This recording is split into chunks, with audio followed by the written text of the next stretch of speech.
breaking news that is coming is that the Nigerian government has decided to include Chinese language into the secondary school curriculum for the new school opening that I just started in Nigeria. Now, the name of the Chinese language is Mandarin. I don't know if I pronounce it rightly. Mandarin Chinese language. It has made it compulsory, I guess, for all the secondary schools nationwide. Now, while this should come as a good news and maybe should be accepted by a whole by Nigerians, like widely accepted. Now, some persons are being skeptical about this. Like, why of all other languages of the world, why Chinese language? Like, why Chinese language? Why must it be Chinese? This same Chinese that Nigeria is in debt with. This same Chinese that is gradually taking over the major economy of Nigeria. This same Chinese that people are just being skeptical about it, certain that this can be another form of colonialism or maybe something like that, that will not even fully recover from that of the Britain. We are trying to get into another colonialism with the Chinese, and like, so people are just being skeptical about this, like, why Chinese? Now, the reason that the government gave for doing this is that Chinese is one of the most spoken language in all over the world right now, even though that is arguable,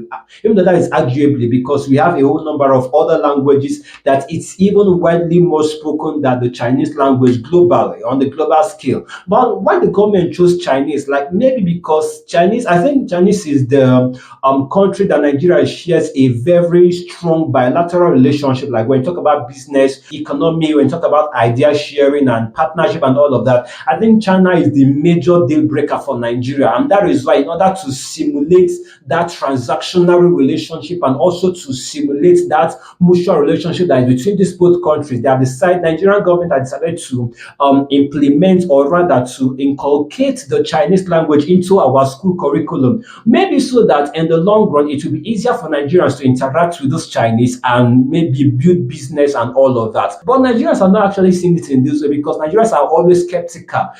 See, Nigerians do not trust our government. That anything that our government is doing, like, it is hard for us to believe that it is always for our own good, because we have seen in time past our politicians are just for themselves and never for the good of the Nigerians. And because of that, when the government then come out and say that, okay, we are doing this so for the good of the whole Nigerians, so like, no, nobody's believing that. And that is a problem that we are having with this new development that is now going on with the implementation of the Chinese language into the new into the school curriculum. Well, guys, like, what is your take in this? Do you think that this should be a welcome development? And that skepticism and that doubt or fear that is in the hearts of many Nigerians that have heard this news, that fear should just be kept aside and just focus on the goodness of this new development, because truth be said, like, it will bring enhanced mutual bilateral relationship between the two countries. However, is Nigeria safe in the long run? Is the future of this country safe in the long run when we start